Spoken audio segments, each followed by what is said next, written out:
দর্শক, আপনাকে আমন্ত্রণ বিশেষ এই সাক্ষাৎকার অনুষ্ঠানে। আপনার সঙ্গে আছে মাহফুজ মিশু। আজকে আমার অতিথি অন্তর্বর্তী সরকারের যে প্রধান উপদেষ্টা প্রফেসর মোহাম্মদ ইউনূস, তার বিশেষ সহকারী professor doctor Ali Riaz. Sir, স্বাগত আপনাকে। কেমন আছেন আপনি? ভালো, ধন্যবাদ। জি স্যার, আপনি এই গত 18 মাসে অনেকগুলো দায়িত্ব পালন করলেন। একটা বড় দায়িত্ব ছিল প্রথমে একটি কমিশনের প্রধান, তারপরে জাতীয় ঐক্যমত্য কমিশনের কাগজে কলমে দ্বিতীয় ব্যক্তি, কিন্তু ওটা আসলে আপনি এক প্রকার নেতৃত্ব দিয়েছেন, এবং সবশেষ এখন প্রধান উপদেষ্টার বিশেষ সহকারী, যেটা উপদেষ্টা পদমর্যাদায়। আপনাকে যদি স্যার আমি এই 18 মাসের কাজের মূল্যায়ন করতে বলি, যে তিনটা স্বপ্ন নিয়ে গণ অভ্যুত্থান হয়েছিল বা সরকার পরে বলেছিল, যে একটা হচ্ছে বিচার, সংস্কার এবং নির্বাচন। নির্বাচন খুবই সন্নিকটে, বিচার দৃশ্যমান। সংস্কারের ক্ষেত্রে আসলে স্যার কতটুকু কাজ হলো? মানে ধরেন প্রফেসর আলী রিয়াজ যদি একটা পরিকল্পনা করে থাকেন যে আমি এতটা সংস্কার করব, ধরে নিলাম সেটা 10, তাতে কতখানি হলো? আপনি কত নম্বর দিবেন? আমি ঠিক নম্বর হিসেবে বিবেচনা করব না মিশু। আমি যেভাবে বিবেচনা করব সেটা হচ্ছে যে আমার সুনির্দিষ্ট যে দায়িত্বগুলোর কথা আপনি উল্লেখ করেছেন, জি। প্রধানত সংবিধানের সংস্কারের দিকটাই ছিল আমার দায়িত্ব। কিন্তু এই সরকার তো কেবলমাত্র সাংবিধানিক সংস্কারের বিষয় না, অন্যান্য ক্ষেত্রেও তারা সংস্কার করেছেন, এবং সে সমস্ত সংস্কারের ক্ষেত্রে কিছু ক্ষেত্রে সাফল্য আছে, কিছু ক্ষেত্রে আমি বলবো এর চেয়ে বেশি সাফল্য অর্জন করতে পারলে ভালো হতো। কারণ বিভিন্নভাবেই আসলে এই সংস্কার প্রক্রিয়াগুলোকে শ্লথ করা হয়েছে। সরকার বড় রকমের বাধাবিঘ্নের মুখোমুখি হয়েছে। কিছু কিছু ক্ষেত্রে তারা যতটুকু অর্জন করতে চেয়েছে পিছিয়ে আসতে হয়েছে। আমি আমার দিক থেকে যেটা বলি সেটা হচ্ছে, ধরুন 2024 সালের অক্টোবর মাসে যখন সংবিধান সংস্কার কমিশনের কাজ শুরু হয়, তখন বাংলাদেশের যে রাজনৈতিক পরিস্থিতি ছিল সেক্ষেত্রে আমাদের পক্ষে অনেক বড় স্বপ্ন দেখা সম্ভব ছিল, এবং সকলেই দেখছিলেন। শুধু আমি আমার কথা বা সংবিধান সংস্কার কমিশনের কথা না, অন্যান্য কমিশনের ক্ষেত্রেও তাই ছিল, দেশের সার্বিক পরিস্থিতিটাও তাই ছিল।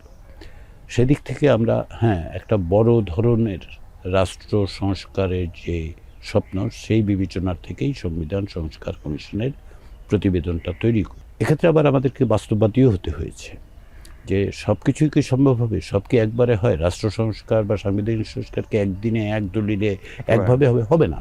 রাষ্ট্র গঠন প্রক্রিয়াটা একটা দীর্ঘমেয়াদী প্রক্রিয়া, আমরা আস্তে আস্তে করে অগ্রসর হই। তো সেদিক থেকে আমরা যতটুকু অর্জন করতে চেয়েছিলাম, অন্ততপক্ষে প্রস্তাব আকারে, তার সবটাই অর্জন করা সম্ভব হয়নি। কিন্তু যেটা হয়েছে সেটা হচ্ছে এই প্রক্রিয়ার দ্বিতীয় ধাপটাতে এসে, যেখানে জাতীয় ঐক্যমত্য কমিশনের কিছু বড় অর্জন আছে। একটা অবশ্যই জুলাই জাতীয় সনদ। তার চেয়েও বড় হিসেবে যদি আমি এই প্রক্রিয়া হিসেবে, বড় বলতে প্রক্রিয়া হিসেবে বিবেচনা করি, রাজনৈতিক দলের সহযোগিতা, অংশগ্রহণ, এবং এই জায়গায় এই রিয়েলাইজেশনটা হওয়া যে আসলে রাষ্ট্রের সংস্কার প্রয়োজন এবং সেগুলো করতে হবে আমাদের। কিছু কাজ করতে হবে অবিলম্বে, কিছু ধীর গতিতে হলেও ভবিষ্যতে করতে হবে।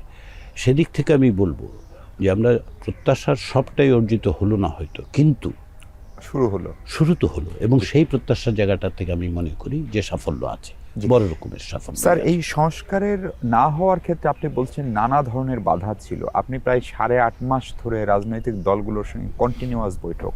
আমরা আমাদের জীবদ্দশায় অন্তত, যদি 90 পরবর্তী সময় বলি, এক টানা এতগুলো বৈঠক, একসঙ্গে ক্রিয়াশীল রাজনৈতিক দলগুলো এক টেবিলে বসা, সেটা দেখিনি। ফলে নিঃসন্দেহে সেটি একটি ঐতিহাসিক ঘটনা। কিন্তু শেষ পর্যন্ত অনেক কাজ করা যায়নি, আপনি বলছেন নানান বাধার কারণে।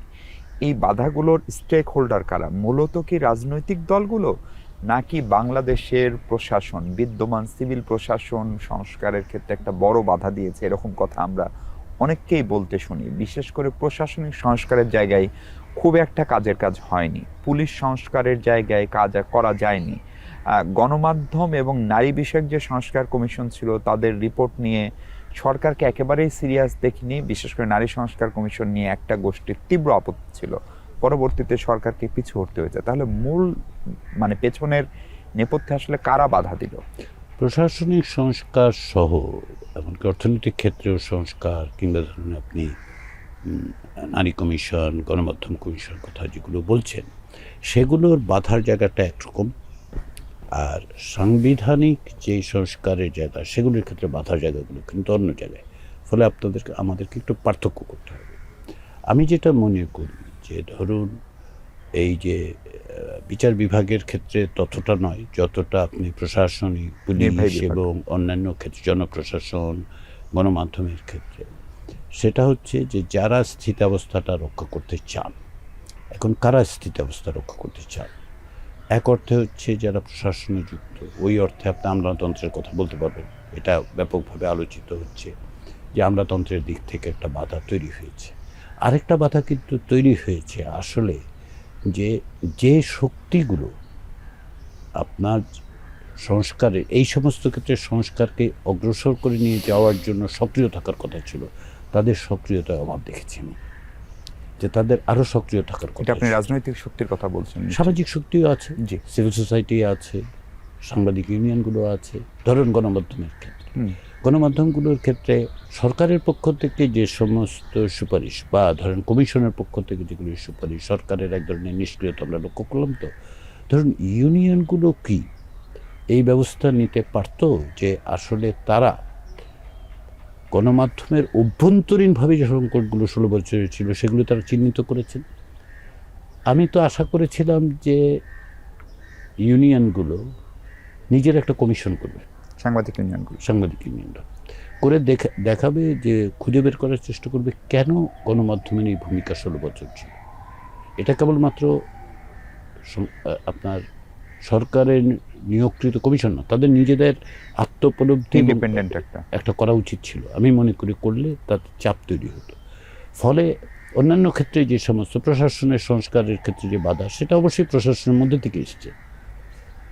আর ধরেন পুলিশ সংস্কারের জন্য যে ধরনের পলিটিক্যাল উইল এবং সাপোর্টটা দরকার, সরকার পেয়েছেন কিনা সে বিষয়ে আমার মনে সংশয় আছে যে আসলে পলিটিক্যাল উইল সরকারের দিক থেকে আগ্রহ থাকলেও অভ্যন্তরীণভাবে একটা চাপ থাকছে যে এটা এত দূর যাওয়া যাবে না। আবার বাইরে থেকেও চাপটা আছে যে এত দূর এগুলো পরবর্তী সময় করা যাবে, অথবা এক্ষুনি করেন না। আর গভর্নমেন্টের যেটা একটা বড় রকমের বিপদের মধ্যে ছিল, প্রত্যেকটা প্রতিষ্ঠান একেবারে নিঃশেষিত হয়ে গিয়েছিল। দেশ তো আপনাকে চালাতে হবে, আপনি সব একত্রে যদি করার চেষ্টা করেন, ফলে ডে টু ডে অ্যাক্টিভিটি ধরুন পুলিশের কথাই ধরুন, জি। আপনি পুলিশ তো ওভারহলিং দরকার ছিল। এখন ওভারহোল করতে গেলে তো আপনি দেশে আইন শৃঙ্খলা পরিস্থিতি এমনিতেই তো খুব যে একেবারে আইডিয়াল তা তো নয়, তো আপনি আরও খারাপ অবস্থায় চলে যাবে। আর এখানে সোসাইটিতে অনেক ফোর্স তৈরি হয়েছে, তো এটা কিন্তু সারা পৃথিবীতেই হয়, বাংলাদেশে হয়েছে তা না। আপনি যে কোনো জায়গায় এরকম ট্রানজিশনের সময়, উত্তরণের সময় অনেক রকম সোশ্যাল ফোর্স তৈরি, এগুলো পরে শেষ হয়ে যায়, শক্তি সঞ্চয় করে রাজনীতি যুক্ত হয় বিভিন্ন জায়গায় বিভিন্ন ঘটনা। তো এই যে শক্তিগুলি তৈরি হয়েছে, এগুলোকে তো আপনার কন্টেইন করতে হবে। কোথায় করবে? আপনার যদি পুলিশ না থাকে, আপনার যদি প্রশাসন না থাকে, এইগুলো প্রশাসনের দিক থেকে তারাও এই ব্যবস্থাটাকে অক্ষত রাখতে চেয়েছেন। সরকারের যেই রাজনৈতিক আগ্রহ, সেটাকে সাপোর্ট করার জন্য যে পলিটিক্যাল ফোর্স, সেটা অনুপস্থিত ছিল। স্যার, নারী সংস্কার কমিশনের ক্ষেত্রে আমরা দেখেছিলাম একটি দল বা একটি গোষ্ঠী একটা সমাবেশ করলো, সেইখানে মূলধারার অনেকগুলো রাজনৈতিক দল, এমনকি জামাতে ইসলাম, ছাত্রদের হাতে গঠিত এনসিপি, তারাও সেখানে গিয়ে একাত্মতা জানানো। পরে সেটি নিয়ে আর আলোচনা হলো না। নারী সংস্কার কমিশনের যিনি প্রধান, তিনি 60 ঊর্ধ্ব একজন মানুষ, একজন নারী, তাকেও সেখানে অকথ্য ভাষায় গালিগালাজ করা হলো। ফলে সরকার কি সেটার সঙ্গে এক প্রকার আপোষ করলো? এবং এই সংস্কার কমিশনের আসলে ভবিষ্যৎ কি, মানে রিপোর্টের ভবিষ্যৎ কি, এটি কি আর হবে না? প্রত্যেকটা রিপোর্টেরই ভবিষ্যৎ হচ্ছে রাজনৈতিক দলগুলো যখন ক্ষমতায় যাবেন, তখন যদি নাগরিক সমাজের পক্ষ থেকে, যেটাকে আমরা সিভিল সোসাইটি বলি, তারা চাপগুলো রাখতে পারেন, সম্মিলিতভাবে চাপ রাখতে পারেন, তাহলে কিছুটা অ্যাচিভ করা যাবে। আরেকটা জিনিস, আপনি যেহেতু নারী কমিশনের কথা বলছেন, তাদের রিপোর্ট কিন্তু 3 ভাগে বিভক্ত ছিল, তাই না? যে আশু করার, মধ্যমেয়াদী, আর কিছু হচ্ছে যে ভবিষ্যতের স্বপ্ন হিসেবে যেগুলো করতে হবে। তো ভবিষ্যতের স্বপ্ন তো দীর্ঘমেয়াদী বিষয়, এটা অব্যাহত সংগ্রামের মধ্য দিয়ে অর্জন করতে হবে। এবং কেবলমাত্র নারী সংগঠন, নারীদের বিষয় না, এটা সকলের বিষয়, সমাজের বিষয়। সমাজের বাস্তবতার বিবেচনায় কতদূর অগ্রসর হয়ে যাবে, কোন স্বপ্ন অর্জিত হবে, সেটা মধ্যমেয়াদে যেগুলো, সেগুলোর জন্য যেটা দরকার সেটা হচ্ছে বাংলাদেশের সমাজে এবং রাজনীতিতে যে শক্তিগুলো আছে, তাদের এক ধরনের নিজস্ব সমঝোতা দরকার যে আমরা কতটা অর্জন করতে চাই এবং সেভাবে অগ্রসর হওয়া। এটা তো অন্তর্বর্তী সরকার, সবটাই তার পক্ষে করা সম্ভব না, সময়ের স্বল্পতা, রাজনৈতিক ক্ষমতার বিষয় আছে। যে কারণে আমি প্রথমে একটা কথা বলেছি, 2024 সালের অক্টোবরের ধরুন 7 তারিখে যে যখন সংবিধান সংস্কার কমিশন নিয়োগ হয় তখনকার বাস্তবতার আজকের একেবারে বাস্তবতা এক ভিন্ন। নয়। স্যার, আপনারই কোনো একটা সাক্ষাৎকারে বোধহয় পড়ছিলাম, আমি যদি ভুল না করি, যে পৃথিবীর 60% জায়গায় সংস্কার উদ্যোগ আসলে ব্যর্থ হয়েছে। আমাদের যে সংস্কার উদ্যোগ, বিশেষ করে যে প্রেক্ষাপটে এই সংস্কার কমিশনগুলো গঠিত হলো, জুলাই আগস্টের গণঅভ্যুত্থান, আওয়ামী লীগের টানা 4 মেয়াদের অপশাসন, তার পরিপ্রেক্ষিতে আমাদের সংস্কার আসলে ব্যর্থ হলো কিনা, সংস্কার প্রচেষ্টা? না, আমি ব্যর্থ বলবো না। আমি যেটা উল্লেখ করেছিলাম আপনি যে, সেটা হচ্ছে যে পৃথিবীতে স্বৈরতান্ত্রিক ব্যবস্থা থেকে গণতন্ত্র উত্তরণ, এই প্রক্রিয়ায় কত দেশ সফল হয়েছে সেখানে দেখা যায় প্রায় 60%। আরও অন্য গবেষণা খানিকটা ভিন্ন সংখ্যা দেখায়, কিন্তু দেখায় যে এগুলো আসলে সবসময়ই গণতন্ত্র উত্তরণ হয় না। উদাহরণ হিসেবে আমরা সকলে যেটা জানি সেটার কথাই যদি আমি বলি, ধরেন আরব বসন্ত ইজিপ্ট হয়নি, আবার ধরুন অন্যত্র আবার হয়েছে, যেমন ধরেন পূর্ব ইউরোপে যে সমস্ত গণভ্যুত্থানের মধ্যে দিয়ে সেখানে হয়েছে। এবং ট্রানজিশনটাকে আপনি কিভাবে দেখছেন, উত্তরণটা কোথায়? উত্তরণটা কেবলমাত্র অন্তর্বর্তী সরকার থেকে একটা নির্বাচিত সরকারে যাওয়াই কিন্তু উত্তরণ, এটা প্রথম ধাপ মাত্র। গণতন্ত্রকে ভিত্তি দেওয়া, স্থায়ীকরণ করা এবং সেগুলোকে সুরক্ষা করার সে সমস্ত ক্ষেত্রে আমরা দেখেছি বা অন্যান্য গবেষণায় দেখেছে যে এটা অনেক ক্ষেত্রে এটা সাফল্য অর্জন করে না। আমি বরঞ্চ নাম্বারটাকে উল্টা করে দেখি যে 40%-রও বেশি ক্ষেত্রে আসলে এটা সফল হয়েছে। তাহলে সাফল্যের অভিজ্ঞতাটা আমরা বরঞ্চ ধার করি। আর এই প্রক্রিয়াটা শুধুমাত্র অন্তর্বর্তী সরকারের সময় বিবেচনা করবেন না। আমি বিশেষভাবে অনুরোধ করব যে এটা একটা প্রক্রিয়া, এর একটা ধাপ হচ্ছে এই নির্বাচনের মধ্য দিয়ে একটা নির্বাচিত সরকার আসা। কিন্তু যতক্ষণ না পর্যন্ত আপনি এই প্রাতিষ্ঠানিক সংস্কারগুলো করতে পারবেন, স্থায়ী ব্যবস্থা করতে পারবেন, প্রতিষ্ঠান তৈরি করতে পারবেন, জবাবদিহিতার জায়গাগুলি তৈরি করতে, ততক্ষণ পর্যন্ত কিন্তু উত্তরণের প্রক্রিয়ার মধ্যে আছেন, আপনি সেই জায়গায় পৌঁছান নাই। স্যার, নির্বাচন ব্যবস্থা সংস্কারের সম্ভবত সবচেয়ে জরুরি একটা আসপেক্ট ছিল, কারণ আসলে বিগত আমলে 3টি নির্বাচন একেবারে ভালো না হওয়ার কারণেই সম্ভবত এই রাজনৈতিক সংকট। কিন্তু আমরা যখন এই নির্বাচন কমিশন এখন যারা আছেন তাদের গঠন প্রক্রিয়া দেখলাম, সেই পুরনো প্রক্রিয়াতেই হলো, একজন সাবেক সামরিক আমলা, একজন বেসামরিক আমলা, একজন জুডিশিয়ারির আমলা, একই ফরম্যাটে করা হলো। এবং এখন পর্যন্ত এই যে নির্বাচনী প্রচারণা, নির্বাচন দরজায় করা নাড়ছে, নির্বাচন কমিশনের সেই অর্থে খুব জোরালো কোনো পদক্ষেপ বা বডি ল্যাঙ্গুয়েজ অথবা যেটা থাকে কমান্ডিং যে ভয়েস, সেটা আমাদের চোখে পড়ছে না। ফলে এটা অনেকেই বলছেন, শুধু এটা আমার ব্যক্তিগত মত না, ফলে এই যে নির্বাচন কমিশন যদি কোনো কারণে দুর্বল হয়, তাহলে আবারও কি আমরা সে আগের অবস্থায় ফিরে যাওয়ার আশঙ্কাটা থেকে যায় কিনা? তত্ত্বগতভাবে থাকে।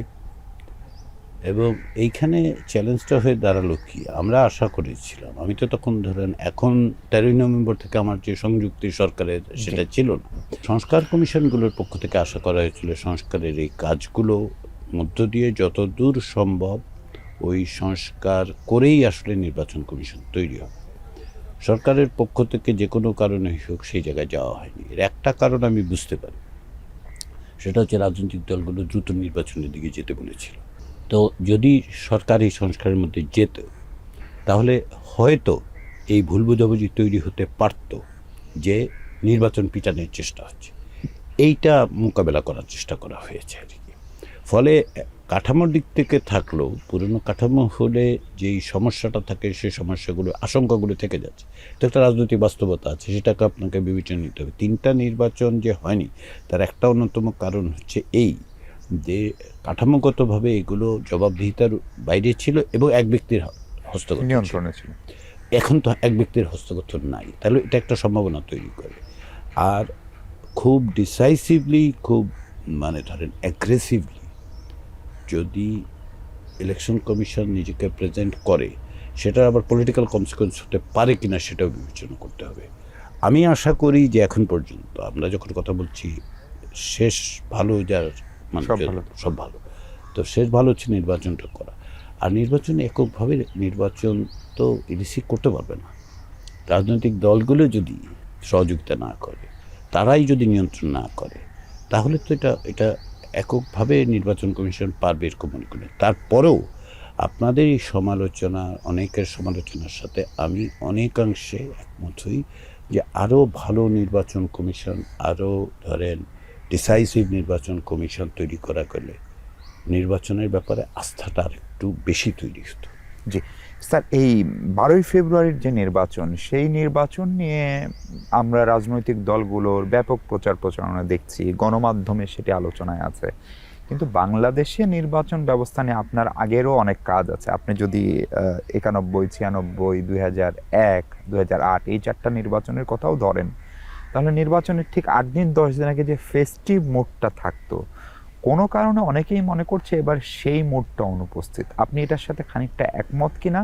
এবং কেউ কেউ এখনও এটা বলার চেষ্টা করেন, শীর্ষ দলের নেতারা, যে নির্বাচন বানচালের অথবা নির্বাচনকে প্রশ্নবিদ্ধ করার চেষ্টা চলছে, খোদ বড় দলের শীর্ষ নেতারাই বলছেন। ফলে সেই কনফিডেন্সটা ভোটারদের ভিতরে, মানুষের ভিতরে, এমনকি পলিটিক্যাল পার্টিগুলোর ভিতরে আনা গেল না কেন? আনা গেল না, তার কারণ হচ্ছে আপনি যে 4টা নির্বাচনের কথা বলেন সেটার এখনকার কনটেক্সটটা ভিন্ন, প্রেক্ষাপটটাই ভিন্ন। নির্বাচনের প্রচারের ক্ষেত্রে অনেক ধরনের নিয়ন্ত্রণ করা হয়েছে, সেটাও একটা কারণ। কিন্তু সবচেয়ে বড় কারণটা কি, আপনি 3টা নির্বাচন হয়েছে এই দেশে যেগুলো নির্বাচন নয়, ফলে মানুষের আস্থাটাই চলে গেছে। আপনার প্রথম কাজ হচ্ছে আস্থাটা ফিরিয়ে আনা। এখন আস্থাটা কীভাবে ফিরিয়ে আনতে পারতেন? ধরুন কথার কথা, যদি এই নির্বাচন কমিশন আগে স্থানীয় সরকার নির্বাচন করতো, তাহলে লোকে বুঝতে পারতো যে হ্যাঁ এরা পারে।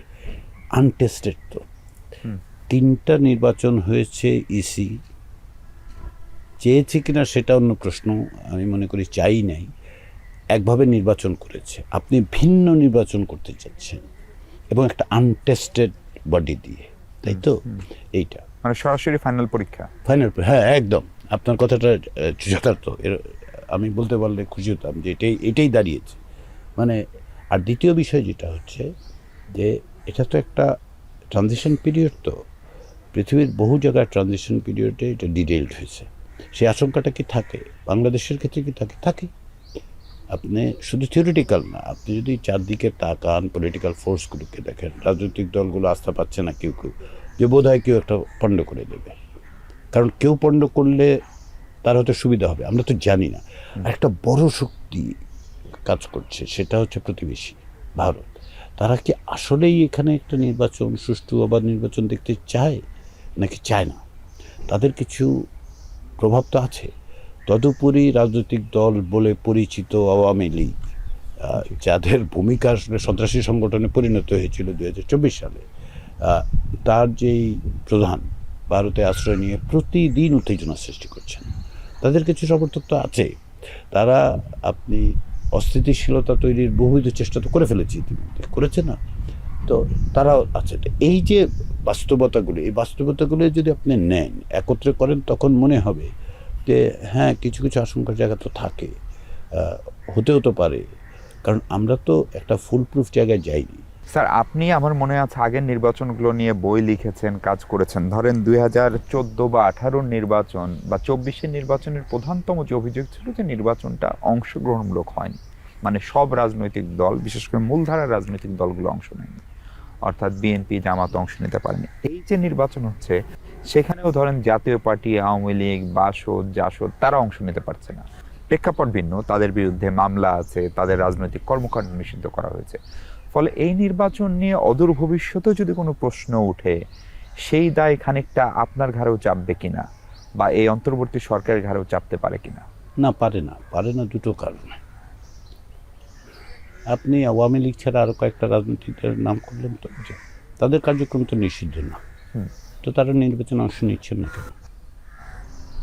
মানে আপনি তাদেরকে খুঁজে পাচ্ছেন কি? পেলে জিজ্ঞাসা করুন। জি, কারণ ওই রকম আরও দু একটা সংগঠন কিন্তু আবার নির্বাচন অংশগ্রহণ করছে, তাই তো? ওই সময়ে তৈরি 2024 সালের নির্বাচনকে সামনে রেখে তৈরি করা হয়েছিল, সেরকম করছে তো। বাধা দিয়েছে সরকার না, ইসি বাধা দিয়েছে? বাধা দেয়নি। তাদের ভূমিকা প্রশ্নবিদ্ধ তারা। এই যে যেমন ধরুন আপনি জাতীয় পার্টি বলে একটা দলের নাম করলেন, তো ঐতিহাসিক ঘটনা, পৃথিবীর ইতিহাসে। আমি রাষ্ট্রবিজ্ঞান পড়ার অভিজ্ঞতা আমার আছে, একটু পড়ানোর চেষ্টাও করি। পৃথিবীর আমি কোথাও দ্বিতীয় উদাহরণ পাই নাই যে একটা দল ক্ষমতায় আছে আবার বিরোধী দল, প্রধান বিরোধী, তো সেই রাজনৈতিক দল তার ভূমিকার সত্ত্বেও, এই ধরনের ভূমিকা সত্ত্বেও সে তো নির্বাচনে অংশগ্রহণ করছে না। কেউ বাধা দিয়েছে তাকে? বাধা দেয়নি। কিন্তু এখন আপনি অংশগ্রহণমূলক বলতে যদি সুনির্দিষ্টভাবে কেবলমাত্র আওয়ামী লীগের কথা বলেন, সেখানে সমস্যাটা হচ্ছে আপনি ওই যেই তুলনাগুলি করলেন আগে তার সাথে মিলবে না। ধরুন 2014 সালের নির্বাচনে বিরোধী দলগুলো কেন অংশগ্রহণ করেন? তার একটা দাবি তুলেছিল তত্ত্বাবধায়ক সরকার ব্যবস্থা পুনঃপ্রতিষ্ঠার চেষ্টা করা হয়নি। সরকার একটা সাজানো নির্বাচন করে 153 জনকে তারা জিতিয়ে এনেছে। সেটা কি প্রতিদ্বন্দ্বিতা? তাহলে আপনি বলুন সেটা কি এই ক্ষেত্রে অ্যাপ্লিকেবল না, এই ক্ষেত্রে এটা প্রযোজ্য হচ্ছে না। ফলে আওয়ামী লীগের অংশগ্রহণ করার ক্ষেত্রে যেটা সবচেয়ে বড় প্রশ্ন সেটা হচ্ছে সাংগঠনিকভাবে আওয়ামী লীগ যেই মানবতা বিরোধী অপরাধগুলো করেছে তারা সেগুলো স্বীকার করেন না। তার জন্য তাদের কোনো অনুশোচনা নাই, তার জন্য তাদের কোনো রকম ক্ষমা প্রার্থনার কোনো লক্ষণ আমি দেখি না। উত্তেজিতভাবে জনগণের মধ্যে উত্তেজনা সৃষ্টির জন্য সাবেক প্রধানমন্ত্রী এবং আওয়ামী লীগের এখনকার পর্যন্ত যিনি নেত্রী সভাপতি তিনি কথা বলে যাচ্ছেন। তা এখন আপনি কি করতে পারেন তাদের জন্য? তারা যদি এই কাজগুলি করতেন তাহলে হয়তো এটা জনগণই বলতো যে এদেরকে নির্বাচনে নিন বা এদেরকে রাজনীতি করতে, বা একটা আলোচনায় থাকতো। তো আপনি এটা তো হতে পারে না আমি আর আপনি হাত মিলাবো, কিন্তু আমি কেবল হাত বাড়াবো, আপনি হাত বাড়াবেন না কিন্তু বলবো যে হাত মিলানো হয়েছে, হয় না। জি স্যার, সেক্ষেত্রে রাষ্ট্রবিজ্ঞানের শিক্ষার্থী বা রাষ্ট্রবিজ্ঞানী হিসেবে আপনার পূর্বাভাস কি? আওয়ামী লীগের রাজনৈতিক ভবিষ্যৎ কি? কারণ এই দলটা অনেক পুরনো, এই দলের সঙ্গে বাংলাদেশের অনেক প্রাপ্তিরও ইতিহাস রয়েছে। আওয়ামী লীগকেই এই সিদ্ধান্ত নিতে হবে যে আওয়ামী লীগ আসলে কি রাজনীতি করতে চায়। কতগুলি বিষয় কিন্তু আওয়ামী লীগের জন্য প্রশ্ন। একটা হচ্ছে আদর্শিক, যে আওয়ামী লীগের মধ্যে যে স্বৈরতান্ত্রিক প্রবণতা আমরা দেখতে পাই, যেটা 1975 সালে শেখ মুজিবুর রহমানের নেতৃত্বাধীন আওয়ামী লীগ একদলীয় ব্যবস্থা চালু করে।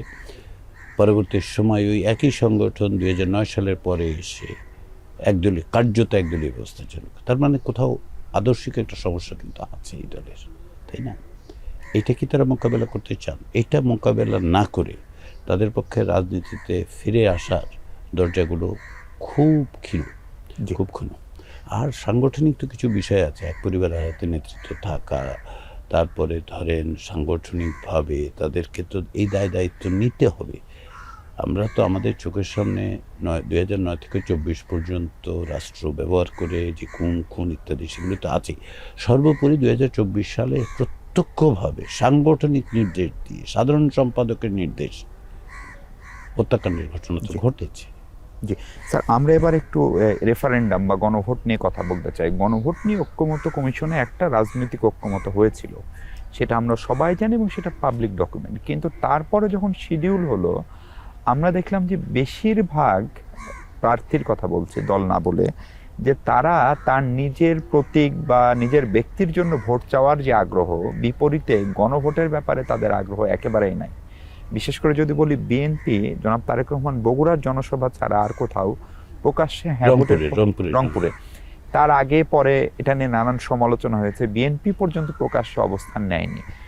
সংকটটা হচ্ছে তাহলে কি ঐক্যমত কমিশনে যে আলোচনা হয়েছে সেই আলোচনাটাকে রাজনৈতিক দলগুলো ক্যারি ফরওয়ার্ড করতে চাচ্ছে না, নাকি সেটা এক ধরনের চাপিয়ে দেওয়া আলোচনা ছিল বা চাপিয়ে দেওয়া ঐক্যমত ছিল? চাপিয়ে দেওয়া যে ছিল না সেটা তো আপনারাই দেখেছেন, কারণ এটা তো স্বচ্ছভাবে আলোপ আলোচনা হয়েছে, টেলিভিশনে দেখা গেছে। চাপিয়ে দেওয়া হলে 17 অক্টোবর কেন স্বাক্ষর করবে? যারা এর সঙ্গে ভিন্নমত পোষণ করেছেন 4-5টা সংগঠন, তারা স্বাক্ষর করেন। একটি সংগঠন ওই দিন 17 তারিখ না করে সবাই চেয়ে পরদিন এসে 2 দিন পরে সম্ভবত এসে স্বাক্ষর করেছে। তাহলে তারা আরও বিবেচনা করেছেন, তাই না? এটা যদি চাপিয়ে দেওয়া হতো, সকলের সামনে প্রকাশ্যে চাপিয়ে দেয় কী করে? উপরন্তু আমি তো বহুবার বলেছি, আপনারা নিশ্চয়ই লক্ষ্য করবেন যে ঐক্যমত্য কমিশন কিছু চাপিয়ে দেবেন না, এটা চাপিয়ে দেওয়ার কাজ। আমরা যেটা করেছি, ঐক্যমত্য কমিশনের পক্ষ থেকে রাজনৈতিক দলগুলো কমিশনগুলোর প্রতিবেদনকে সন্নিবেশিত করে দেয়া হয়েছে। তার ভিত্তিতে যেগুলোতে ঐক্যমত্য হয়েছে, কিছু ভিন্ন মত আছে রাষ্ট্র সংস্কারের মৌলিক জায়গাগুলোতে, আমরা এক জায়গায় করে তারপর একটা দলিল তৈরি করেছি যেটা ভবিষ্যতের পথরেখা দেখাবে। তো ফলে এইটা ওই মানে গণভোটটা চাপিয়ে দাও না, কারণ গণভোটের প্রস্তাবটা ফ্লোরে রাজনৈতিক দলগুলোর থেকেই উঠেছিল। জি, ঐকমত্য কমিশন কিন্তু বলে নাই যে আসেন আমরা মিলে একটা গণভোট করি। তারা বলেছেন যে গণভোটের মধ্যে দিয়ে যান, তাহলে পাবলিকের কনসেন্টটা পাবেন। এখন আপনার প্রশ্নটি অন্যরা প্রচার করছেন না। শুরুর দিকে তো একটু দ্বিধাদ্বন্দ্ব ছিল, কিন্তু আবার করছেনও তো। যেমন ধরেন আপনি ঢাকা শহরে এলাকায় গেলে, গতকালও আমি দু একটা জায়গায় যাওয়ার সঙ্গে বিশাল বিশাল ব্যানার, একটা রাজনৈতিক বিশ্ববিদ্যালয়ে কাল গিয়ে দেখলাম যে বেশ বড় বড় ব্যানার একটা ছাত্র সংগঠন। তারপরে আপনি রাজশাহীতে গিয়েছি আমি, বা সিলেট গিয়েছি, বা ধরুন বরিশাল গিয়েছি, সেখানেও আমি দেখেছি। ফলে কিছু রাজনৈতিক দল অত্যন্ত সুস্পষ্টভাবে বলছেন, অংশগ্রহণ করছেন, বলছেন। কোনো রাজনৈতিক দল খানিকটা আমি কি বলবো, একটু তুলনামূলকভাবে কম বলছেন, কিন্তু তারা তো অপোজ করছেন না। তারা যেটা বলছেন যে হ্যাঁ এটা আমরা এগ্রি করেছি, আমরা করবো, এটা জনগণের মধ্যে যদি সম্মতি পাওয়া যাবে, আর তারাও আশা করেন পাওয়া যাবে। যদি আশা না করতেন তাহলে যারাই হ্যাঁ পক্ষে বলছেন, সেটা আপনি মানে ছোট বড় ব্যাপক বিস্তৃত বহু সংখ্যক প্রার্থী, কম সংখ্যক প্রার্থী, যেভাবেই ভাগ করেন, কম বেশি সকলেই তো বলছেন। বলার ফলে লোকজনের মধ্যে তাদের প্রার্থীদের যে তারা জিতাতে চাইবেন, এটা তো স্বাভাবিক, কারণ ক্ষমতায় যাওয়ার জন্য তো সেটা অপরিহার্য, এটা তো দরকার তাদের। আর বাদ বাকিটা তারা জনগণের বিবেচনা রাখছেন, প্রয়োজন অনুযায়ী। কিন্তু স্যার কোনো কারণে কি বিএনপি একটি দ্বিধান্বিত গণভোট নিয়ে? আমি তো দ্বিধা দেখি না। কারণ হচ্ছে বিএনপির পক্ষ থেকে কে বলেছে, দেখেন আমি অন্যদের কথা বাদ দিলাম, তারেক রহমান সাহেব বলেছে। তারেক রহমান সাহেব বলেছে একটা জনসভায় দাঁড়িয়ে কি বলেছেন খেয়াল করে দেখুন, রংপুরে, এবং বলেছেন জুলাই সৈন্যদের প্রতি সম্মান জানিয়ে।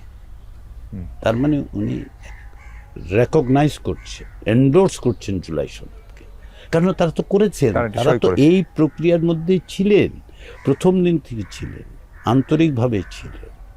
এই যে এখানে আমরা কথা বলছি, এটা হচ্ছে সংসদ ভবনের পাশে, এইখানের অফিসে আমরা যখন দ্বিপাক্ষিক আলোচনা করি, 3 দিন আলোচনা করছি প্রথম পর্যায়ে, তারপরে তো আগেও বলেছে। ফলে আমি ওইভাবে দ্বিধা দেখি।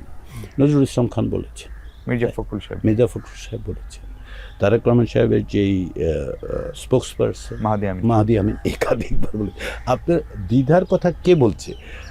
প্রাথমিক পর্যায়ে হয়তো স্থানীয় পর্যায়ে কেউ একটু ওইভাবে বলেছেন, তাদের বোঝার ক্ষেত্রে সুনির্দিষ্ট না আসার ক্ষেত্রে হতে পারে। পাবলিক পারসেপশন হচ্ছে যে গণভোটে যদি হ্যাঁ জিতে বা জুলাই সনদ যদি বাস্তবায়ন হয়, তাহলে যা কিছু হারানোর সেটা বড় দল হিসেবে হয়তো বিএনপিকে হারাতে হবে। ধরে নেওয়া হচ্ছে যে বিএনপি যদি ক্ষমতায় চলে যায়, তাহলে প্রধানমন্ত্রীর ক্ষমতা কমবে, মানে তারেক রহমান যদি প্রধানমন্ত্রী হন ওনার ক্ষমতা কমবে।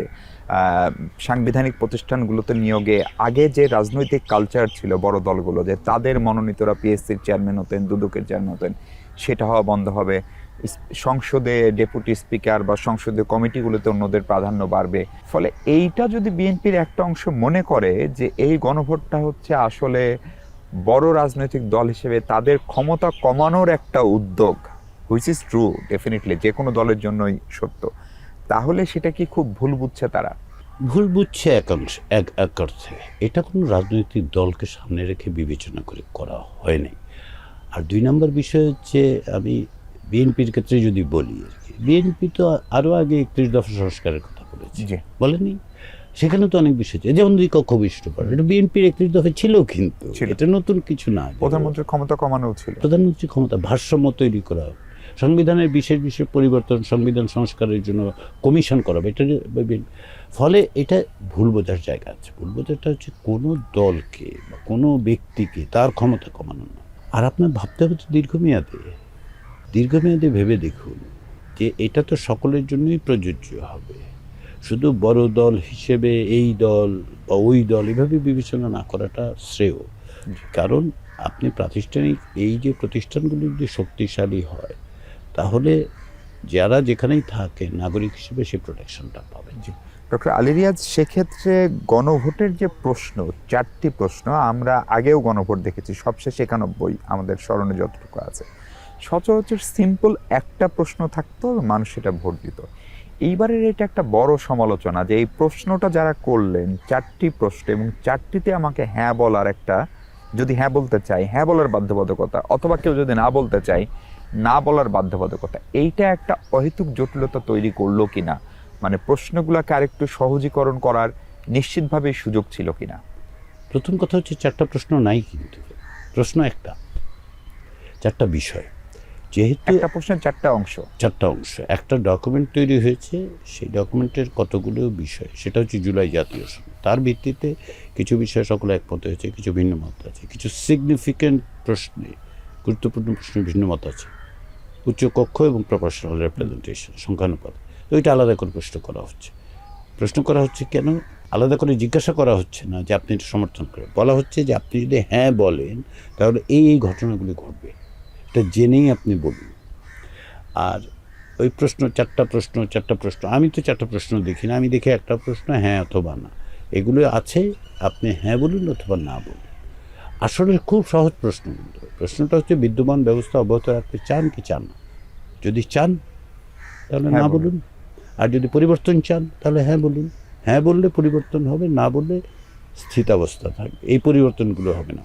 অন্য কি পরিবর্তন হবে সেটা তো রাজনৈতিক দল যে জিতবে সে কি করবে না করবে, তারা তাদের ম্যানিফেস্টোতে হয়তো বলবে ইত্যাদি। আমাদের দিক থেকে যেটা, সেটা হচ্ছে ঐকমত্যের প্রক্রিয়ার মধ্য দিয়ে যে সনদ তৈরি হয়েছে সেটা জনগণের সম্মতির জন্য দেওয়া হচ্ছে।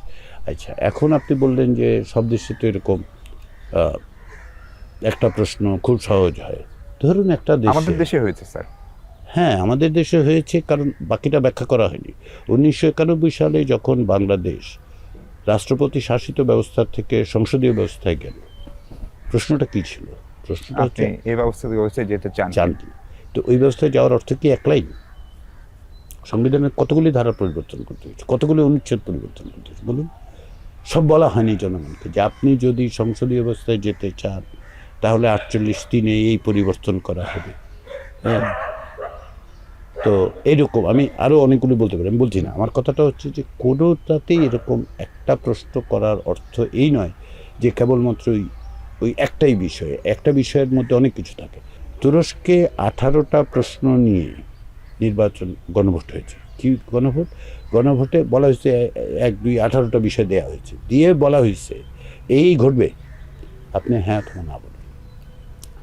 তিউনিসিয়াতে যখন আপনার সংবিধান, তো সংবিধান পুরো তৈরি করা হয়েছে, খসড়া দিয়ে জনগণকে বলা হয়েছে যে আপনি এটা গ্রহণ করবেন না গ্রহণ করবেন না। জনগণ বলেছে গ্রহণ করব, তো গ্রহণ করেছে। আপনি ওর কন্টেন্টে অনেক আলোচনা আমরা করতে পারি যে এটা ভালো সংবিধান না খারাপ সংবিধান, কেন হইল, কীভাবে হইল, অনেক বিতর্ক হবে।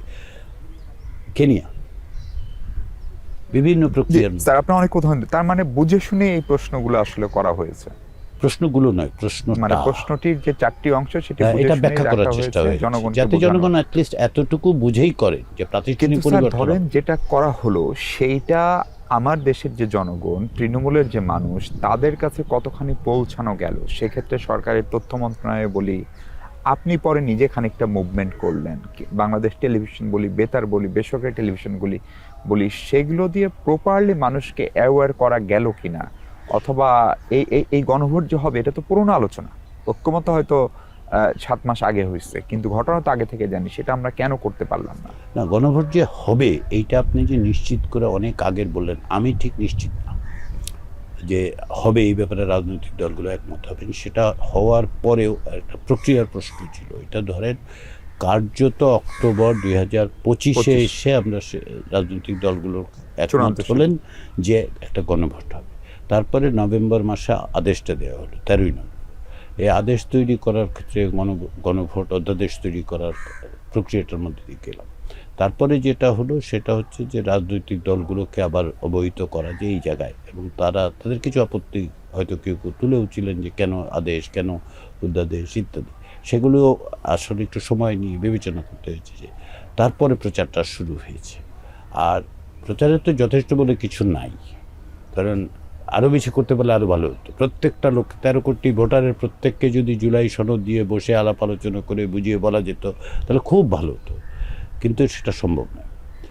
আর সেদিক থেকে আমরা যতদূর সম্ভব চেষ্টা করেছি যে জনগণ যেন অবহিত হয়, এবং সেই বিবেচনা থেকেও খানিকটা যে সবটা সফল হয়েছে কিনা সেটা আমরা বুঝতে পারবো 12 তারিখ। স্যার, আপনি যখন গণভোটের দুটো অপশন রাখছেন, হ্যাঁ অথবা না, এবং তারপরে খোদ সরকার প্রধান থেকে শুরু করে আপনি সরকারের একাধিক উপদেষ্টা বিভিন্ন জায়গায় গিয়ে হ্যাঁর পক্ষে ক্যাম্পেইন করছেন, সেইটা যারা শপথ নিয়েছেন বিশেষ করে সেই শপথের সঙ্গে খানিকটা সাংঘর্ষিক কিনা? না, একেবারেই না।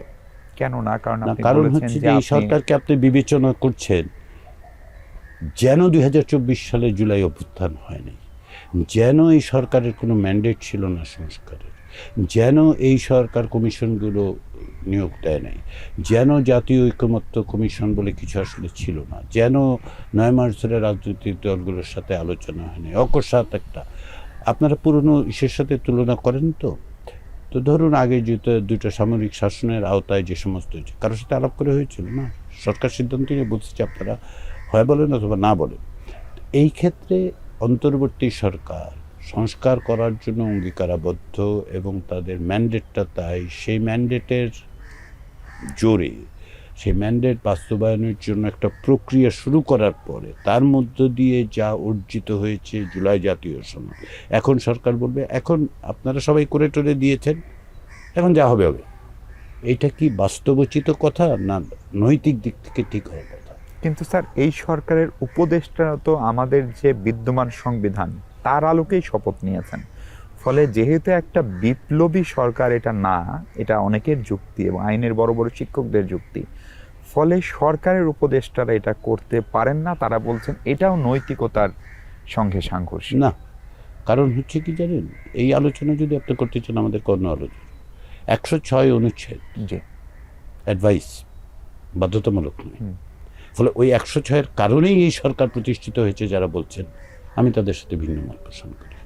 জুলাই জাতীয় সনদে সংবিধানের 106 অনুচ্ছেদের কোনো উল্লেখই নেই। সব রাজনৈতিক দল সেটা মেনে স্বাক্ষর করেছে যে এই সরকার গণ অভ্যুত্থানের মধ্য দিয়ে প্রতিষ্ঠিত। আমরা যে কোনো রাজনীতির ক্ষেত্রে, যে কোনো সরকার গঠনের ক্ষেত্রে, বিশেষত অন্তর্বর্তী সরকার বা তত্ত্বাবধায়ক যাই বলেন, যে কোনো গণ অভ্যুত্থানের পরে যে সরকার প্রতিষ্ঠিত হয় সে ততটুকুই সংবিধানের অংশগুলো ব্যবহার করে যতটুকু প্রয়োজন। আমি উদাহরণ দিই, টিউনিশিয়ার আপরাইজিংয়ের পরে যে গভর্নমেন্ট তৈরি করা হয়েছিল সেটাতে এক্সিস্টিং কনস্টিটিউশন যার বিরুদ্ধে আন্দোলন করে সরকারের পতন হয়েছিল তার একটা অংশ ব্যবহার করা হয়েছিল যে এইটুকু একটা কেয়ারটেকার গভর্নমেন্ট প্রসেসের জন্য, কিন্তু তারা কিন্তু ওই সংবিধানে আর থাকে নাই। জি, পরিষ্কার স্যার। কিন্তু সরকারের কর্মচারী যারা ধরেন প্রফেসর ইউনূস বা ডক্টর আলী রিয়াজ, তাদের একটা মেয়াদ রয়েছে, 12 তারিখের পরে ধরেন আপনাদের এই দায়িত্ব শেষ। কিন্তু যিনি আমার সচিব, বাংলাদেশ সরকারের সচিব, ডেপুটি সেক্রেটারি, কিংবা যিনি পর্যটনের কাজ করেন ঢাকার হোটেলগুলো, সব জায়গায় এই যে হ্যাঁর পক্ষে যে ক্যাম্পেইন, সেটা সরকারি কর্মচারী কি করতে পারেন? এবং আপনি তাহলে দুটো অপশন রাখলেন কেন জনগণের জন্য? মানে আপনি যারা বলছেন যে ট্যাক্স পেয়ারের টাকায় কেন শুধু হ্যাঁ এর পক্ষে ক্যাম্পেইন, নাকি এটা এরকম হওয়া উচিত ছিল যে হ্যাঁ দিলে আমার কি উপকার হবে, না দিলে আমার কি কি ক্ষতি হবে, সেটা বোঝানো জরুরি ছিল? নাকি এই প্রকাশ্যে যে হ্যাঁ এর পক্ষে ক্যাম্পেইন করছেন সরকারি কর্মচারীরা, আপনি নিজে বলেছেন যে এটা সাংঘর্ষিক না, যদিও তার দুদিন পরে আমরা ইলেকশন কমিশনকে বলতে শুনেছি যে এটা তারা করতে পারবেন না, কারণ এই কর্মচারীরাই ইলেকশনটাকে কন্ডাক্ট করবেন। এই ক্ষেত্রে প্রথম কথা হচ্ছে যে আমাদের যে প্যানেল, সে প্যানেলের আইনজীবীদের সংবিধান তারা কিন্তু এটা বলেছে সরকার পারে। এখন সরকারের যেই কর্মচারী, প্রজাতন্ত্র কর্মচারীরা, তাদের ব্যাপারে ইসি যেভাবে আরপিও ব্যাখ্যা করেছে আমাদের আইনজীবীরা সেভাবে করছেন না, একটা মত পার্থক্য আছে। এবং সেদিক থেকে বিবেচনা করেই আমি বারবার বলেছি যে আসলে তারা পারে, এবং পারেন এই কারণে যে তারা আসলে যেটা বলছেন যে হ্যাঁ বলার মধ্য দিয়ে আপনি এই জিনিস অর্জন করবেন এবং এটা ইতিবাচক। প্রজাতন্ত্রের কর্মচারীদের এই ধরনের কাজের সংশ্লিষ্টতার অন্যান্য উদাহরণ অন্যান্য দেশেও আছে। ধরুন ব্রেক্সিটের ক্ষেত্রেও খানিকটা আছে, অন্যান্য ক্ষেত্রেও আছে। 48টা গণভোটের উদাহরণ টেনে আমরা বলতে পারি অধিকাংশ ক্ষেত্রেই 72 থেকে ধরেন 2024 পর্যন্ত ইউরোপিয়ান ইউনিয়নের যুক্ত হওয়া বিষয়ে যে সমস্ত গণভোট, তাতে অধিকাংশ দেশের সরকার অ্যাকসেশনের পক্ষে, সংযুক্ত হওয়ার পক্ষেই কথা বলেছে এবং প্রচার করেছে। এই বিতর্কটায় আমরা যেতে পারি, কিন্তু এখন ইসির পক্ষ থেকে যে ব্যাখ্যা দেওয়া হয়েছে, যেহেতু সরকার সেটা বিবেচনা করছেন এবং আমি আশা করি 2-1 দিনের মধ্যে তারা একটা ব্যাখ্যা তারা দেবেন। তো সেই জন্য আমি এই মুহূর্তে এই বিতর্কটা জড়াতে চাই না, কারণ ইসি এবং সরকার মুখোমুখি এরকম শিরোনাম আমি দেখেছি, সেটা খুব ইতিবাচক নয়। আর প্রজাতন্ত্রের কর্মচারীদের যারা, এটা ইসি হয়তো অন্যভাবে ব্যাখ্যা করতে পারতেন, কারণ অন্য ব্যাখ্যাও আছে। তো আমরা এই বিতর্কটা আপাতত রাখবো আরও কয়েকদিনের জন্য, 2-1 দিনের জন্য। সরকারের পক্ষ থেকে যদি একটা ব্যাখ্যা পাওয়া যায় যেটা তারা বিবেচনা করছেন, আমাদের দিক থেকে, অর্থাৎ আমি যখন কথা বলেছি যে আইনজীবী এবং সংবিধান বিশেষজ্ঞ তাদেরকে আমি পুনর্বার জিজ্ঞেস করেছি, তারা তাদের অবস্থানে আছে। কিন্তু স্যার এই ব্যাখ্যার কি আর প্রয়োজন আছে? কারণ তফসিলের পরে আইনগতভাবেই তো আমরা, অর্থাৎ রাষ্ট্র এবং প্রশাসন নির্বাচন কমিশন আওতায়, যেহেতু তারা বলছে, ফলে সেখানেই সেটি শেষ হওয়া উচিত কিনা? না, সেটা সেখানে শেষ হওয়ার কারণ একটা বিভ্রান্তি তৈরি হয়েছে, তো একটা ইন্টারপ্রিটেশনের ডিফারেন্স তো তৈরি হয়েছে। সরকারকে, যেহেতু সরকার বলেছে যে করতে পারে, তার একটা যুক্তি তো তাকে বোঝাতে হবে, তাই না? যে কেন মনে করেছে আর কি, সেই ব্যাখ্যা তাকে দিতে হবে। স্যার আগামী নির্বাচনটা কি প্রক্রিয়া পদ্ধতিগতভাবেই অনেকখানি জটিল করে ফেললাম কিনা? কারণ একসঙ্গে দুটো ভোট, সেটা তো হয়তো একটা ভোটের সময় লাগবে। আমরা একটা আর্টিকেল পড়ছিলাম যে একজন ভোটার, নির্বাচন কমিশন যে ট্রায়াল করেছে তাতে তৃণমূলে প্রায় 7 মিনিট করে সময় লাগছে একজন ভোটারের। দ্বিতীয়ত হচ্ছে যে গণভোটের যে ব্যালট এবং সংসদ নির্বাচনের যে ব্যালট, সেটি একই বাক্সে ফেলা হচ্ছে। তার মানে গণনার সময়ও আগে সেটা সেপারেশন করতে হবে, যেটা আলাদা হয়তো বা করা যেত। তৃতীয়ত হচ্ছে যে একটু আপনি অ্যালাউ করেন, দুটো ব্যালট বাক্স করার একটা বিপদ ছিল। আপনার কি মনে আছে এই দেশে একটা গণভোট হয়েছিল যেখানে হ্যাঁ এবং নার বাক্স আলাদা ছিল? কি সমালোচনা হয়েছিল? আলাদা করলে যেটা হতো, আপনার দৃশ্যত দেখতে পারতেন যে একজন গণভোটের ভোট দিচ্ছে কি দিচ্ছে না, মানে, এবং সেইটার এক ধরনের প্রাইভেসির প্রশ্ন ছিল, নিরাপত্তার প্রশ্ন ছিল, যে কারণে 2 রঙে করা হয়েছে। ফলে সেপারেশন করতে যে খুব বেশি সময় লাগবে। আপনি তো হিসাব করছেন 13 কোটি ভোটের, আসলে তো 13 কোটি ভোটের হিসাব করে লাভ নেই। প্রত্যেক সেন্টারে কত ভোট আছে সেটা সেপারেট করতে কতক্ষণ লাগবে? একটা রঙিন কাগজ আলাদা করা, এই তো। জি, কিন্তু স্যার নির্বাচন কমিশন এরই মধ্যে বলেছে যে ফলাফল ঘোষণায় আগের চেয়ে খানিকটা বেশি সময় লাগতে পারে। সেটি নিয়ে বিএনপির চেয়ারম্যান এরই মধ্যে তার নেতাকর্মীদেরকে সতর্ক করেছেন যে কালক্ষেপণ করা হলে সেটি কোনো ধরনের চক্রান্ত হচ্ছে না, সেটি তারা পাহারা দেবেন। ফলে এইটা আরেকটা নির্বাচনের দিন বা ভোট পরবর্তী একটা উত্তেজনার পরিবেশও তৈরি করতে পারে বলে আশঙ্কা থাকছে কিনা? নির্বাচন কমিশন আগেই বলার কারণে বরঞ্চ সুবিধা হওয়ার কথা না। ধরেন ওই দিন সন্ধ্যার সময় বলা হলো যে না, আরও 8 ঘন্টা লাগবে, তখন তো আরও জটিলতার সৃষ্টি হতো। নির্বাচন কমিশন যেহেতু প্রার্থী, প্রতীক, তারপরে হচ্ছে আপনার পোস্টাল ব্যালট আছে, সেগুলোর বিবেচনায় বলেছে, তাদের নিশ্চয়ই একটা বিবেচনা আছে যে একটু বেশি সময় লাগবে। একেবারে ধরুন ছাত্র সংসদ নির্বাচনের ক্ষেত্রে ওই যে দেখা গেছে যে 3 দিন 4 দিনও লেগে গেছে, 3 দিন 4 দিন লেগেছে, এটা যদি প্রথম দিনই বলতো যে এটা 3 দিন লাগবে, কেন লেগেছে আমি জানি না, কারণ আমি তো এতটা ডিটেলস জানি। প্রথম দিনই যদি বলতো 3 দিন লাগবে, তাহলে কিন্তু এই সমস্যা তৈরি হতো না। সমস্যাটা তৈরি হচ্ছে 4 ঘন্টার মধ্যে দেওয়া হবে, 6 ঘন্টার মধ্যে দেওয়া হবে, 8 ঘন্টার মধ্যে দেওয়া হবে, এইসব বলতে বলতে এতে করে সংশয় সন্দেহ তৈরি হয়েছে। ফলে ইসি আগের থেকে বলায় ভালো হয়েছে। আর আপনি যে বললেন নির্বাচনটাকে জটিল করে ফেললাম কিনা, বাংলাদেশের নির্বাচনের প্রক্রিয়াটার কথা বলছি। ইউপি নির্বাচনে কি একাধিক ভোট দেয় মানুষ? দেয় তো। ফলে আমি একেবারে মানুষকে এতটা অবজ্ঞা করতে চাই না। কিন্তু স্যার ইউপি নির্বাচন তো আমরা কয়েক ভাগে করেছি, যতবার হয়েছে, মানে কিন্তু নির্বাচন কিন্তু এই জায়গায় আপনার খুব ইন্টারেস্টিং জিনিস হচ্ছে, কিন্তু জি, আপনি যখনই জাতীয় নির্বাচনের কথা বলছেন, আপনি ধরে নিচ্ছেন যে 13 কোটি ভোট একসঙ্গে একই জায়গায় গোনা হচ্ছে, তা হচ্ছে না। ইউপি নির্বাচনেও যেমন এক জায়গায় সেন্টারে পোলিং সেন্টার হয়, এখানেও তাই হবে। ফলে এতে যে একেবারে বিশাল রকম পার্থক্য হয়ে যাবে তা নয়। পার্থক্যটা কী হবে? প্রার্থী বেশি আছে, বারবার এটা হিসাব করতে হবে, যাতে কোনো রকম প্রতীক বেশি আছে দেখতে হবে, তো এর সঙ্গতকরণে একটু বেশি সময় লাগবে। তাতে করে যে একেবারে অকস্মাৎ বলা যে এটা একেবারে সম্পূর্ণ ভিন্ন, ভোট দেওয়ার প্রক্রিয়াটা ভিন্ন, না, তা নয়। ভোট দেওয়ার প্রক্রিয়াটা একই, 2টো ব্যালট, ওইখানেও 2টো ব্যালট দেওয়া হয়। ব্যালট বোধহয় স্যার 3টা, কারণ পোস্টাল ব্যালটও যুক্ত হয়েছে। এবার তো আরেকটা, এখন পোস্টাল ব্যালটের জটিলতা হবে, অতএব এতদিনের মানুষের দাবি, এটাকে আমরা ইগনোর করব যে না, আপনি ভোট দিতে গেলে আমার একটু জটিলতা সৃষ্টি হবে, অতএব আপনার ভোটই দেওয়ার দরকার। এটা তো হইতে পারে না। বাংলাদেশের মানুষ দীর্ঘদিন, বিশেষ করে যারা দেশের বাইরে আছে, আবার সরকারি কর্মচারীও এক জায়গা থেকে আরেক জায়গায় দায়িত্ব কর্তব্যে থাকেন, তখন কি হয়, তারা ভোট দিতে পারেন না। তো তাদেরও ভোটের ব্যবস্থা করা হয়েছে। অনেকে বিভিন্ন কারণে, ধরুন কারাগারে যারা আছে তাদের তো ভোটাধিকার আছে, সেই ভোটাধিকার তো আগে তো সেগুলো করা হয়েছে। তো একটু ওই অর্থে জটিলতা থেকে হলো, কিন্তু নাগরিকের অধিকার নিশ্চিত করার জন্য যদি প্রক্রিয়াটা আর একটু সামান্য শ্লথ হয়, একটু জটিল হয়, সে কাজটা আমাদের করতে হবে, ইসিকে করতে হবে। স্যার, তাহলে এই নির্বাচন, আসন্ন যে নির্বাচন আর কদিন পরে, সেই নির্বাচনের এখন আপনি সবচেয়ে বড় চ্যালেঞ্জ কি দেখেন? সবচেয়ে বড় চ্যালেঞ্জ যেটা আমি দেখি সেটা হচ্ছে আইন শৃঙ্খলা পরিস্থিতি, বিশেষ করে যেহেতু প্রচুর পরিমাণে অবৈধ অস্ত্র বাইরে থেকে গেছে, যেটা 2024 সালের গণঅভ্যুত্থানের সময় ক্ষমতাসীনরা ব্যাপক আকারে বিলিবন্টন করেছে, এটা প্লাস হচ্ছে অপরাধীদের উপস্থিতি লক্ষ্য করা যাচ্ছে। যেহেতু সীমান্তর বা ওপার থেকে ভারত থেকে অনেকে আসছেন বলে এরকম কিছু কিছু সংবাদও পাওয়া যাচ্ছে বিভিন্ন গণমাধ্যমে। এবং যদিও পুলিশ এবং অন্যান্য আইনশৃঙ্খলা বাহিনীকে প্রস্তুত করা হয়েছে যতদূর সম্ভব, কিন্তু কাঠামোগত কিছু দুর্বলতা আছে। সেনাবাহিনী অন্তর্ভুক্ত থাকবে, সেনাবাহিনী ভূমিকা পালন করবে, এটা একটা ইতিবাচক। সব মিলে চ্যালেঞ্জটা থেকে যাচ্ছে। সবচেয়ে বড় চ্যালেঞ্জ, এই চ্যালেঞ্জটা হচ্ছে কেন? কারণ একটা ফোর্স ডিস্টেবিলাইজ করতে চায়। এটা কেবলমাত্র আপনি আমি প্রার্থী, আমি আপনাকে ঝামেলা করবো তাতে করে একটা সুবিধা না, একটা শক্তি আছে। আমার আপনার সেন্টারে না পারুক, ওই সেন্টারে গিয়ে ঝামেলা করবো, ওই সেন্টারে না পারুক, ওই সেন্টার। তার তো আপনার প্রতি আমার প্রতি কোনো লয়্যালটি নেই।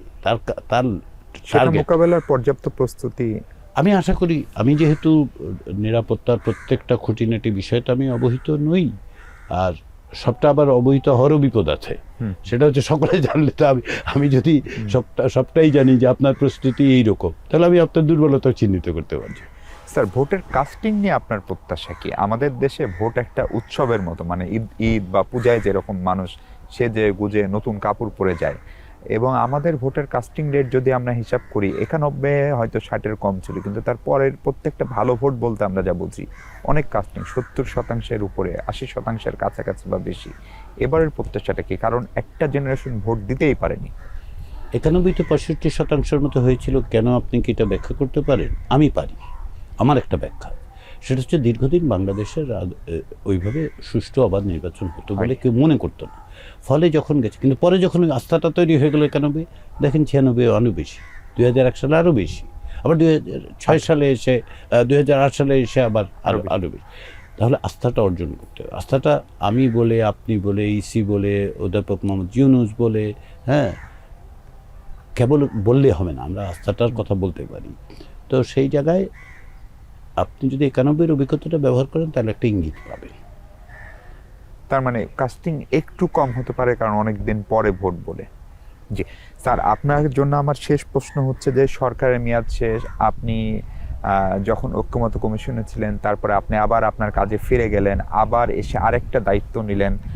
বিএনপিতে আপনার অনেক শুভাকাঙ্ক্ষী বন্ধু বান্ধব রয়েছে, ফলে আগামী সরকারের সঙ্গে ডক্টর আলী রিয়াজকে দেখতে পারার কোনো সম্ভাবনা বা যোগাযোগ হচ্ছে কিনা সেটা একটু জানতে চাই। খুবই ব্যক্তিগত প্রশ্ন, যদি আপনি বলতে চান। না, সুস্পষ্টভাবে নয়। দেখুন, আমি 2024 সালের সেপ্টেম্বর মাসে আমি আন্দোলনের সঙ্গে যুক্ত, অভ্যুত্থানের নেতৃত্বের সঙ্গে যুক্তদের অনুরোধে, অধ্যাপক মোহাম্মদ ইউনূসের অনুরোধে সংবিধান সংস্কার কমিশনের দায়িত্ব পালন করেছি। পরবর্তী সময়ে স্যার আমাকে ডেকে বলেছেন যে আসার চেষ্টা করি আমরা। আমি বলেছি আমি আমার সর্বাত্মক চেষ্টা করব ঐকমত্য কমিশনে। ওইটা শেষ হওয়ার পরে আমার কি একেবারে ব্যক্তিগত কারণে একটু যেতে হচ্ছে। আমার থাকারই কথা ছিল, আমি এমনিতে থেকে অবস্থাটা দেখার জন্য। বিশ্ববিদ্যালয়ের ছুটি তো দীর্ঘমেয়াদী ছুটি নিয়েছে, এটা একটু বাড়ানো দরকার, এটা বক্তৃতাও ছিল। তো এই সমস্ত কারণে আমাকে স্বল্প সময় জড়িয়ে দিতে হয়েছে। ইতিমধ্যেই আমাকে একটা নিয়োগ দেওয়া হয় এবং স্যার আমাকে বলেন যে আসো, এই কাজটা করতে হবে, শেষ তো করতে হবে, প্রক্রিয়াটা শুরু হয়েছে। ফলে ভবিষ্যতে আমি কোনো মানে সরকারের সঙ্গে যুক্ত থাকার কোনো আগ্রহ ইচ্ছা আমার নাই। আমি শিক্ষকতায় ফিরে যেতে চাই আর কি। স্যার, আপনাকে অনেক ধন্যবাদ আমাদের সময় দেওয়ার জন্য। ভালো থাকবেন। আপনিও ভালো থাকবেন, ধন্যবাদ। দর্শক, এই ছিল আলোচনা। দেখা হবে পরবর্তী পর্বে, নতুন কোনো অতিথির সঙ্গে কথা বলবো আমরা। সে পর্যন্ত ভালো থাকুন সবাই।